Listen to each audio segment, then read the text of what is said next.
Good evening and welcome. Thank you to Nestle Purina for the invitation to speak here tonight, and to Christian and Clementine for being such excellent hosts. Tonight is an interesting night of discussions on urinary tract diseases in cats. And we will start talking about stone disease to begin the evening. And actually, the study of urinary tract diseases, in particular stones, is a very old subspecialty in medicine. My talk tonight has no conflict with any of the research that I'm currently engaged in. I have no grants from pet food companies. And as mentioned, the study of urinary tract diseases and urinary stone disease is a very old subspecialty. The original Hippocratic Oath states, "I will not cut persons laboring under the stone," referring to urinary stones, but will leave this to be done by men who are practitioners of their work.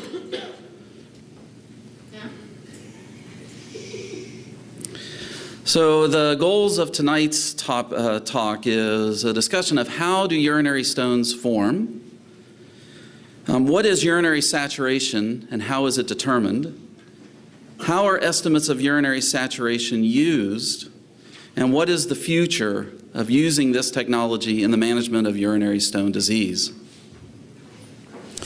Now, it is my job to take a very complicated subject and try to make it simple. I also do not get to talk about actual management of stones. The other speakers tonight will talk about management of stone disease and lower urinary tract disease in cats. So I have the responsibility of trying to describe what does urinary saturation mean and how can it be used. So bear with me. For stones to form, it is necessary for the urine to be supersaturated. That is, the levels of minerals in the urine have to be at a certain level. When stones form, they begin with the formation of a crystal nucleus. If the level of urine saturation is maintained, then those microscopic crystals continue to form and come together to eventually form a macroscopic stone.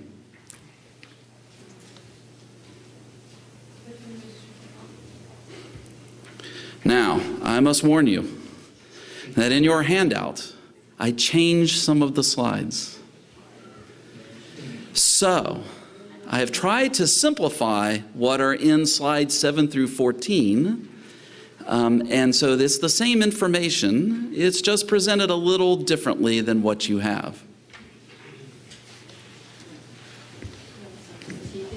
And I'm sorry about that. Now, to understand how stones form, there are some terms that we need to agree upon and understand. Nucleation is one of those terms.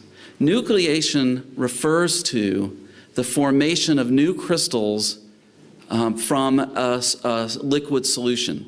That is, formation of a new solid from minerals or compounds that are dissolved in solution. The formation of crystals are dependent upon several things.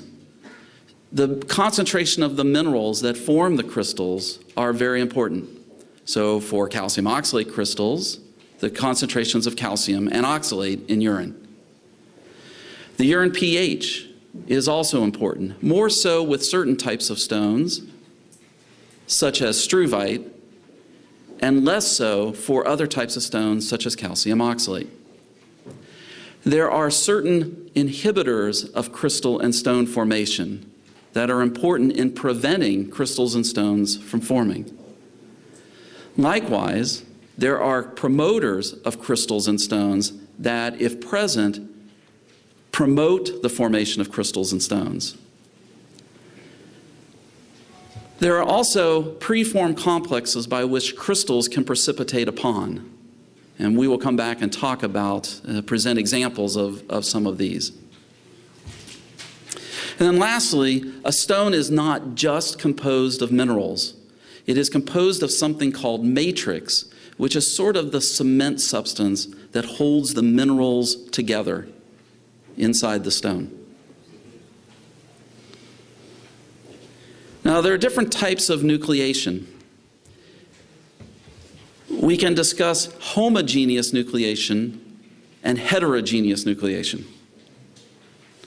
Homogeneous nucleation is the formation of pure crystals that precipitate out of solution. An example would be ammonium urate stones. For example, this stone from a Dalmatian. It is pure ammonium urate, and it forms because the ammonium and uric acid levels are so high that they spontaneously precipitate out. For calcium-containing stones, such as calcium oxalate, heterogeneous nucleation seems to be the primary form of new crystal formation. Heterogeneous nucleation refers to the formation of new crystals on something else, whether it is crystals of the same mineral type, crystals of a different mineral type, proteins, cells, or inflammatory proteins in urine, or a foreign material. For example, on the bottom right, is a stone from a dog who formed a calcium oxalate stone and then developed struvite around the calcium oxalate. That is an example of one mineral precipitating around another. The other stone is a dog who had a previous surgery and a calcium oxalate stone formed around suture that was left in the lumen of the urinary bladder. Again, an example of heterogeneous nucleation.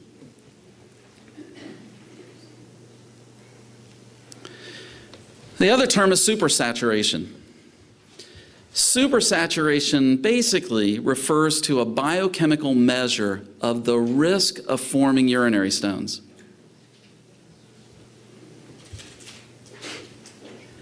When we speak of supersaturation, it involves more than the concentration of the minerals that form the stone. Supersaturation refers to the activities of the minerals within the stone that form the stone. And by activity, what we mean is how likely are the minerals to come together and precipitate. So for calcium oxalate, it is not only the concentration of calcium and the concentration of oxalate, it is how active the calcium and how active the oxalate is in urine. The activity refers to how likely is calcium to combine not only with oxalate, but with other minerals in solution. For example, phosphate, sulfate. The activity is dependent not only upon the concentration of the minerals and the pH of the urine, the solution, but the constants that are associated with the chemical reaction of the two minerals combining to form one.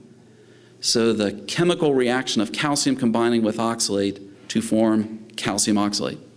Or the activities of magnesium and ammonium and phosphorus coming together to form struvite. Now, this is where it has changed a little bit from what's in the notes. What does all this really mean? If you take a pure deionized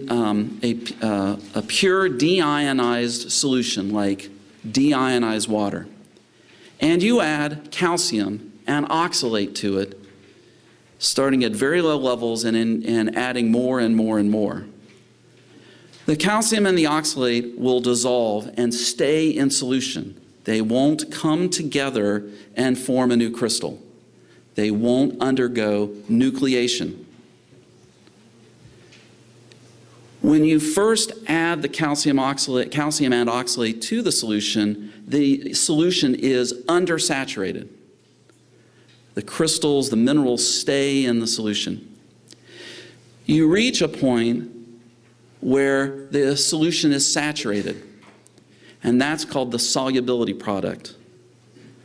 As you keep adding more and more pure calcium and more oxalate to that same solution, The solution holds more and more of the calcium and oxalate in it, in the liquid form, above that solubility product, above that point of saturation, until you reach a level where there is so much calcium and so much oxalate that new crystals spontaneously form.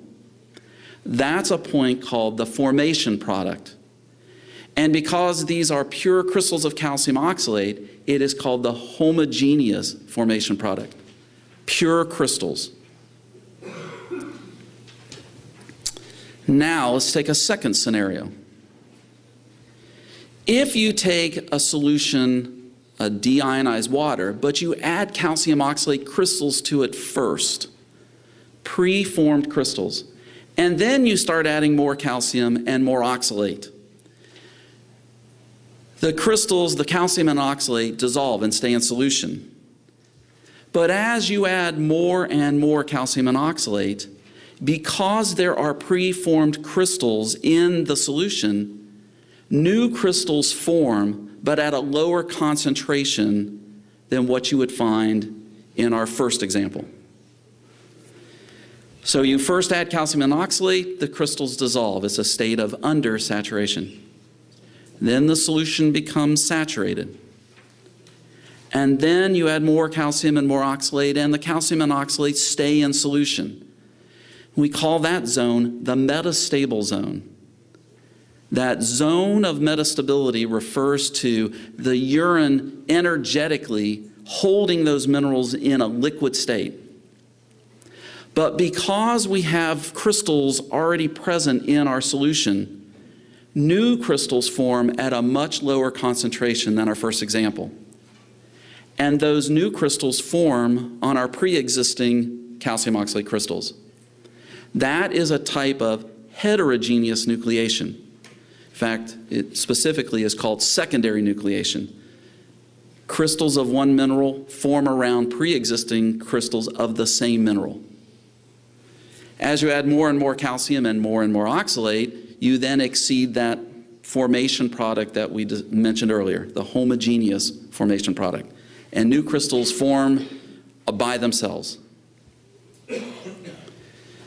Now, urine is more than just deionized water. Urine is a very complex solution containing other ions, electrolytes, proteins, cells, all sorts of substances. And the calcium, shown in the white big large circle, and the oxalate can combine with other ions. So as we first start adding calcium and oxalate to a whole urine sample, if it's in the state of undersaturation, crystals do not form. There is no new nucleation, no spontaneous new crystal formation. The urine then becomes the saturated state, the solubility product. And then as you add more calcium and more oxalate, they're able to be held in solution. No nucleation occurs. That's the metastable zone. You then reach that zone, that state where new crystals form on something else, whether it is pre-existing crystals of calcium oxalate, or whether it is crystals of another mineral type, or whether it's on proteins, or on cells, or on suture, or on a gauze sponge that you left at surgery, or an infectious nidus, for example, with urinary tract infection. That point again where new crystals form is called